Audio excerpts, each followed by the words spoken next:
जय हिंद, वंदे मातरम। नमस्कार साथियों, स्वागत है आपके अपने YouTube चैनल अवतार स्टडी 7054 में। मैं पाल प्रवीण। आज के वीडियो में बात करेंगे सामान्य ज्ञान की। सामान्य ज्ञान के 25 क्वेश्चन इस वीडियो के माध्यम से हम कवर करेंगे, जो कि आपके RRB ग्रुप डी एग्ज़ाम के लिए बहुत ही इम्पोर्टेंट हैं। 17 अगस्त 2022 से ग्रुप डी की परीक्षा स्टार्ट होने वाली है, तो आप सभी के लिए ये वीडियो बहुत ही इम्पोर्टेंट होने वाला है। तो आइए मित्रों, शुरुआत करते हैं आज की शानदार क्लास के साथ। आज का पहला प्रश्न है, विश्व का चीनी का कटोरा किसे कहते हैं। बहुत ही इंपॉर्टेंट है मित्रों पहला प्रश्न, विश्व का चीनी का कटोरा किसे कहते हैं। तो आप सभी लोगों ने आंसर करना है कि चीनी का कटोरा किसे कहा जाता है। तो विश्व में जो चीनी का कटोरा है वो क्यूबा देश को कहा जाता है।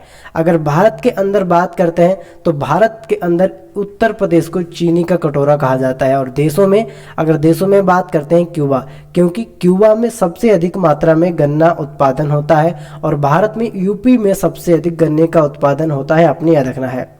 अब बात करते हैं क्यूबा की राजधानी। जो क्यूबा की राजधानी है भाई मित्रों, कौन हो जाएगी आपकी, हवाना क्यूबा की राजधानी। और यहाँ की मुद्रा की बात करते हैं तो मुद्रा यहाँ की क्यूबा है, क्यूबा पेसो। क्यूबा पेसो यहाँ की मुद्रा है मित्रों, आपने याद रखना है, क्यूबा पेसो। ठीक है, ये यहाँ की मुद्रा है, राजधानी हवाना और मुद्रा जो है क्यूबा पेसो, आपने याद रखना है। ठीक है, आगे बात करेंगे। अमृतसर में जलियांवाला बाग में भारतीयों के नरसंहार में कई नए नेताओं में राष्ट्रवादी भावना का उदय किया। नरसंहार का आदेश किसके द्वारा दिया गया था। यहाँ पर बात करते हैं कि जलियांवाला बाग हत्याकांड में किसका हाथ था, यानी किसने आदेश दिया था जलियांवाला बाग जो हत्याकांड था वह करने के लिए। तो ये हुआ था 13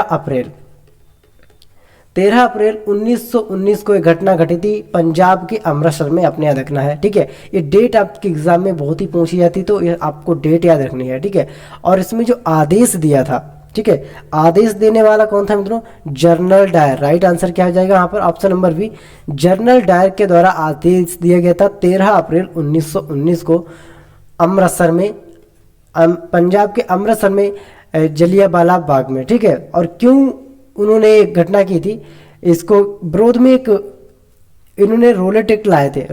10 मार्च 1919 को रोलेट एक्ट आया था और उसी के विरोध में एक सभा चल रही थी मित्रों जलियांवाला बाग में। तो इन्होंने 2 लोगों को, मोहम्मद किचलू और डॉक्टर सत्यपाल को इन्होंने गिरफ्तार कर लिया। उनको आज़ाद कराने के लिए ये सभा चल रही थी 13 अप्रैल 1919 को जलियांवाला बाग में। ठीक है, तो उसी समय जनरल डायर ने वहां पर निहत्थे लोगों पर चारों तरफ से घेराबंदी करके वहां पर अंधाधुंध फायरिंग कराई थी। ठीक है, तो ये आपको डेट जो है आपकी 13 अप्रैल 1919 याद रखनी है और जनरल डायर के द्वारा आदेश दिया गया था। आगे बात करेंगे, हाल ही में कौन सा खिलाड़ी T20 अर्धशतक लगाने वाला सबसे उम्र दराज भारतीय खिलाड़ी बन गया है। बहुत ही इंपॉर्टेंट प्रश्न है। T20 में अर्धशतक लगाने वाला सबसे कम उम्र का भारतीय खिलाड़ी बना है। क्वेश्चन नंबर 3 है, सही आंसर है इसका ऑप्शन नंबर ए, दिनेश कार्तिक। राइट आंसर क्या है, ऑप्शन नंबर ए, दिनेश कार्तिक 2022 में T20 में अर्धशतक लगाने वाले सबसे कम उम्र के भारतीय खिलाड़ी बन गए हैं, आपने याद रखना है। ठीक है, अगला प्रश्न है, संयुक्त राष्ट्र संघ का महासचिव बनने वाला पहला अफ्रीकी कौन था। पहला अफ्रीकी कौन था, बहुत ही इंपॉर्टेंट प्रश्न है। संयुक्त राष्ट्र संघ का महासचिव बनने वाला पहला अफ्रीकी कौन था। सही आंसर है इसका मित्रों ऑप्शन नंबर ए, बुतरस गाली। जो बुतरस गाली थे मित्रों, यहाँ पे गाली होगा मित्रों, क्या बुतरस जो गाली थे, ये संयुक्त राष्ट्र संघ के पहले महासचिव बनने वाले अफ्रीकी व्यक्ति थे, अपने याद रखना है, बुतरस गाली। ये पॉइंट आपको बहुत अच्छे से याद रखना है मित्रों। ठीक है, और यहाँ पर बात करते हैं मित्रों UNO यानी संयुक्त राष्ट्र संघ की स्थापना की बात करते हैं, तो इसकी स्थापना हुई थी 26 जनवरी और 1945 को संयुक्त राष्ट्र संघ की स्थापना हुई थी, आपने याद रखना है, बहुत ही इंपॉर्टेंट है। और इसके जो प्रेजेंट टाइम में महासचिव है वह कौन है, एंटोनियो गुटरेस मित्रों यहाँ के क्या है, वर्तमान समय में महासचिव, आपने याद रखना है। ठीक है, आगे बात करें अगले प्रश्न की, तमिलनाडु और आंध्र प्रदेश के तटों को किस नाम से जाना जाता है। इंपॉर्टेंट प्रश्न है, तमिलनाडु और आंध्र प्रदेश के जो तट है मित्रों, इनको किस नाम से जाना जाता है? सही आंसर इसका ऑप्शन नंबर बी, कोरोमंडल तट। जो तमिलनाडु और आंध्र प्रदेश के बीच में जो तट है, इनको कोरोमंडल के नाम से जाना जाता है, आपने याद रखना है। जिन लोगों ने अभी तक क्लास को लाइक, शेयर और चैनल को सब्सक्राइब नहीं किया है, वो सभी लोग एक बार क्लास को शेयर करें और चैनल को सब्सक्राइब जरूर करें। अगला प्रश्न है, रविंद्रनाथ टैगोर ने निम्नलिखित में से किस देश का राष्ट्रीय गान लिखा था? बहुत ही इंपॉर्टेंट प्रश्न है। रविंद्रनाथ टैगोर ने 3 देशों का जो राष्ट्रगान है वह मित्रों लिखा था। सबसे पहले तो बात करते हैं, सबसे पहले इन्होंने इंडिया का जो राष्ट्रगान है वह इन्होंने लिखा था जनगण मन, ठीक है, इंडिया का। किस देश का राष्ट्रगान लिखा था? इसका राइट आंसर हो जाएगा मित्रों यहाँ पर ऑप्शन नंबर डी, बांग्लादेश का भी इन्होंने राष्ट्रगान लिखा था और इंडिया का भी।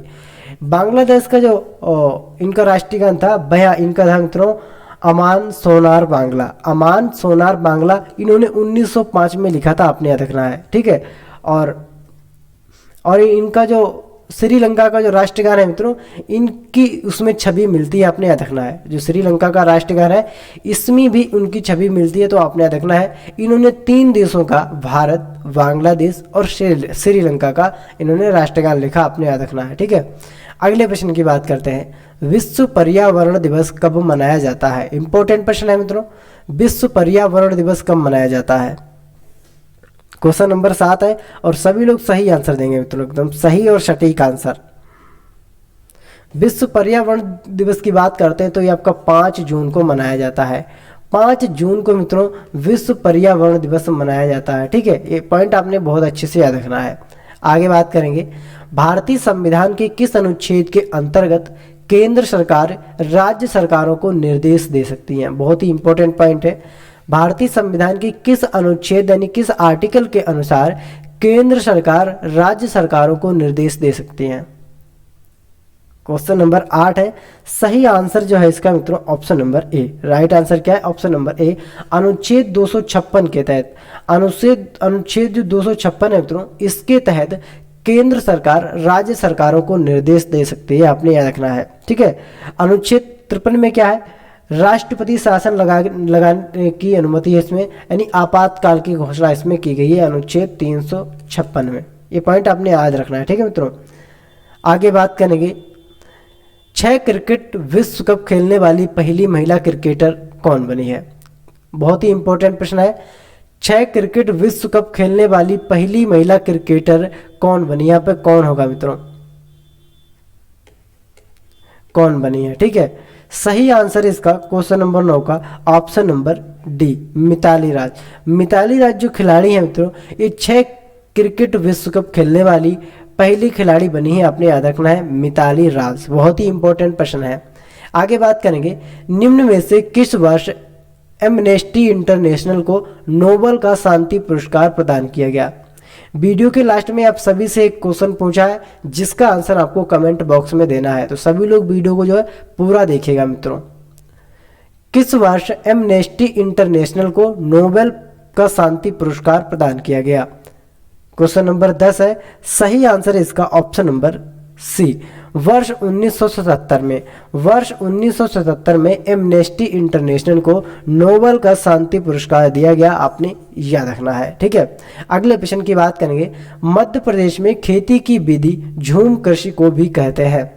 तो मध्य प्रदेश में जो खेती की जाती है झूम कृषि खेती, इसको क्या कहते हैं? इसको और भी नाम से जाना जाता है, वह इसका जो नाम है मित्रों वह दहिया नाम से जाना जाता है। किसके मित्रों?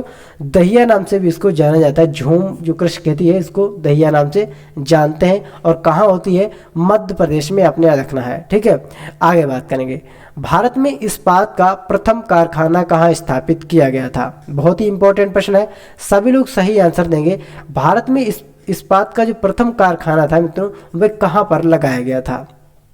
क्वेश्चन नंबर 12 है। सही आंसर इसका ऑप्शन नंबर 2, जमशेदपुर में। ऑप्शन नंबर जो बी है मित्रों, जमशेदपुर में भारत में जो इस्पात का कारखाना लगा था वह जमशेदपुर में लगा था, आपने याद रखना था। बहुत ही इंपॉर्टेंट प्रथम कारखाना था, इसीलिए मित्रों क्वेश्चन बहुत ही इंपॉर्टेंट है, क्योंकि ये प्रथम कारखाना था, भारत में पहली बार लगाया था और लगाया गया था जमशेदपुर में, आपने याद रखना है, ठीक है। आगे बात करेंगे, क्रिकेट बैट के लिए विलो कहाँ से प्राप्त होती है। अब बात करें क्रिकेट बैट के लिए विलो, तो विलो क्या होती है। विलो एक प्रकार की लकड़ी होती है जिससे हम क्रिकेट खेलते हैं। जो बैट बनाया जाता है मित्रों वह विलो लकड़ी का बनाया जाता है। ठीक है, ये क्या है मित्रों, एक प्रकार की लकड़ी आपने याद रखना है, विलो। क्वेश्चन नंबर इसका 13 का सही आंसर है मित्रों option number D, शंकुवृक्षी one.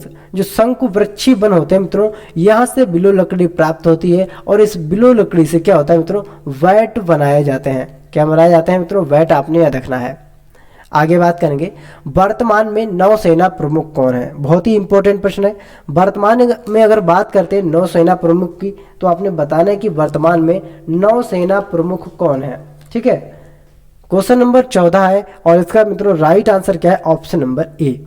Option number A, R जो हरि कुमार है, आर हरि कुमार वर्तमान में नौसेना के प्रमुख हैं, आपने याद रखना है। अब बात करते हैं नौसेना का गठन कब हुआ था। ठीक है, नौसेना जो है मित्रों इसका गठन कब हुआ था। इसका गठन हुआ था 26 जनवरी और 1950 में। 1950 में नौसेना का गठन हुआ था, आपने याद रखना है। इसके पहले जो मित्रों सेना प्रमुख थे वह करमवीर सिंह थे। इनसे पहले जो अभी आए हरि कुमार पांडे आए, इनसे पहले कौन से, इनसे पहले करमवीर सिंह थे। कौन, करमवीर सिंह। ठीक है, आपने याद रखना है। इनसे पहले कौन थे, करमवीर सिंह, और वर्तमान समय में कौन है, हरि कुमार, आपने याद रखना है। आगे बात करेंगे, क्वेश्चन नंबर 15 है, भारत में प्रथम आम चुनाव किस वर्ष प्राप्त हुए थे। बहुत ही इंपॉर्टेंट प्रश्न है। भारत में प्रथम आम चुनाव किस वर्ष हुए थे।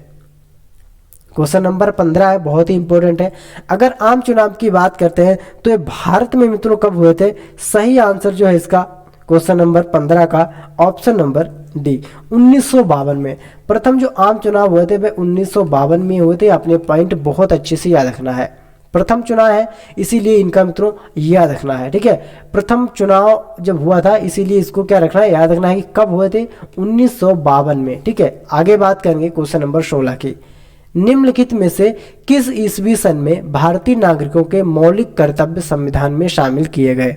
बहुत ही इंपॉर्टेंट प्रश्न है। किस ईस्वी में भारतीय नागरिकों के मौलिक कर्तव्य संविधान में शामिल किए गए थे। सही आंसर इसका ऑप्शन नंबर बी, 1976 में।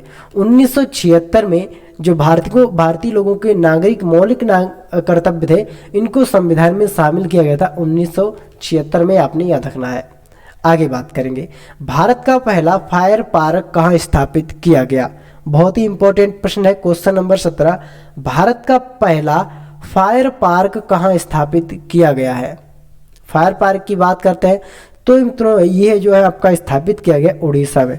उड़ीसा में पहला फायर पार्क स्थापित किया गया। ये पॉइंट आपको बहुत अच्छे से याद रखना है। कहाँ पर मित्रों, उड़ीसा में। इसी तरह बात करेंगे अगले प्रश्न की।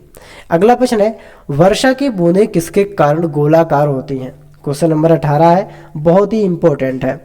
वर्षा की जो बूंदें होती हैं वह किसके कारण गोलाकार होती हैं। सभी लोग आंसर कमेंट करेंगे। सही आंसर है इसका मित्रों ऑप्शन नंबर ए, पृष्ठ तनाव के कारण। पृष्ठ तनाव के कारण अगर आसमान से कोई बूंद आती है या कह सकते हैं बारिश की कोई बूंद आती है वह गोल क्यों होती है, तो उसके गोल होने का जो कारण है मित्रों वह क्या है, पृष्ठ तनाव। पृष्ठ तनाव होने के कारण वर्षा की जो बूंद होती है वह गोल होती है। आपने ये भी याद रखना है। आगे बात करेंगे, 1956 में राज्यों का पुनर्गठन करने से संबंधित है। यहाँ पर पुनर्गठन करने से कौन सा विकल्प जो है मित्रों में संबंधित है। 17 राज्य और 6 संघ राज्य क्षेत्र बनाए गए, 17 राज्य और 9 संघ क्षेत्र बनाए गए, 14 राज्य और 6 संघ राज्य क्षेत्र बनाए गए थे, या फिर 15 राज्य और 9 संघ राज्य क्षेत्र बनाए गए थे। क्वेश्चन नंबर 19 का सही आंसर है ऑप्शन नंबर बी। जब 1956 में राज्यों का पुनर्गठन भाषा के आधार पर राज्यों का जब पुनर्गठन किया गया था मित्रों 1956 में राज्यों का भाषा के आधार पर गठन किया गया था, तब 14 राज्य, कितने मित्रों, 14 राज्य और 6 संघ शासित प्रदेश बनाए गए थे। आपने याद रखना है। सबसे पहले अगर बात करते हैं भाषाई आधार पर अलग होने वाले राज्य का नाम क्या है, तो वह क्या है मित्रों, मध्य प्रदेश। मध्य प्रदेश का सबसे पहले भाषा के आधार पर क्या किया गया था मित्रों, आपने याद रखना है, गठन किया गया था 1952 में। आगे बात करेंगे, भूमध्य रेखा पर पृथ्वी का व्यास लगभग कितना है। बहुत ही इंपॉर्टेंट प्रश्न है।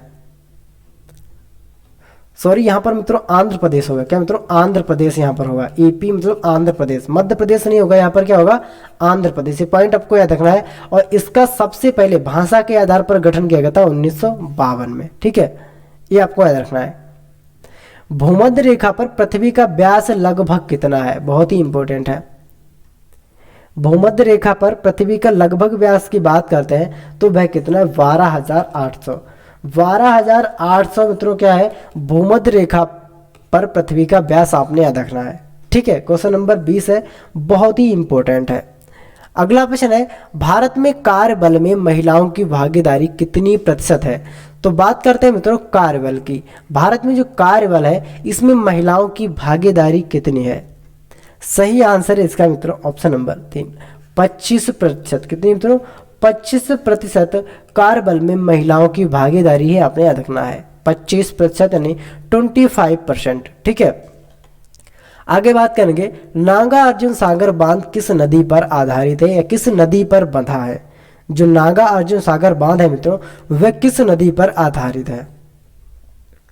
सही आंसर है मित्रों, ये आपका बना हुआ है कृष्णा नदी पर। किस पर मित्रों, कृष्णा नदी पर नागा अर्जुन सागर बांध बंधा है, आपने याद रखना है। और कब बनाया गया था, 1966 में। 1966 में मित्रों कृष्णा नदी पर नागा अर्जुन सागर बांध बनाया गया था। ठीक है, इस बांध से निर्मित नागा अर्जुन सागर झील दुनिया की तीसरी सबसे बड़ी निर्मित झील है। जो नागा अर्जुन सागर झील है ये दुनिया की तीसरी सबसे बड़ी निर्मित झील है। यह पॉइंट आपने याद रखना है। ठीक है, आगे बात करेंगे, ज्योति तीव्रता का मात्रक है। तो ज्योति तीव्रता के मात्रक की बात करते हैं मित्रों, क्या है, यहाँ पर सभी लोग कमेंट करेंगे कि ज्योति तीव्रता का मात्रक क्या है।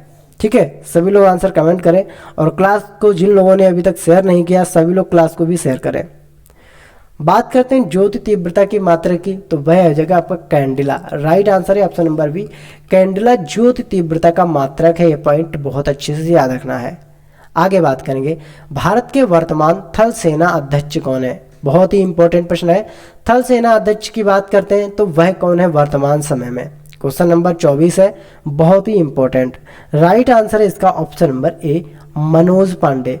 मनोज पांडे वर्तमान समय में भारत के थल सेना अध्यक्ष है। और इनका जो मित्रों क्रम है वह कौन सा, 29वें नंबर के मित्रों इनका क्रम है, 29वें नंबर के हैं मित्रों। ठीक है, अगर बात करते हैं भारत के थल सेना के गठन की, तो इसका जो गठन हुआ था मित्रों, इसकी स्थापना हुई थी वह 1 अप्रैल 1955 को। 1955 को मित्रों थल सेना अध्यक्ष की क्या हुई थी, सॉरी थल सेना की स्थापना हुई थी, आपने याद रखना है। ठीक है, और इसके जो नियुक्ति करता है, जो नियुक्ति कौन करता है मित्रों, वह राष्ट्रपति।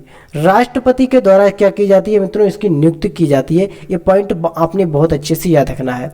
राष्ट्रपति के द्वारा जो थल सेना के जो प्रमुख लोग होते हैं अध्यक्ष वगैरह, तो इनकी नियुक्ति किसके द्वारा की जाती है, सीधे राष्ट्रपति के द्वारा।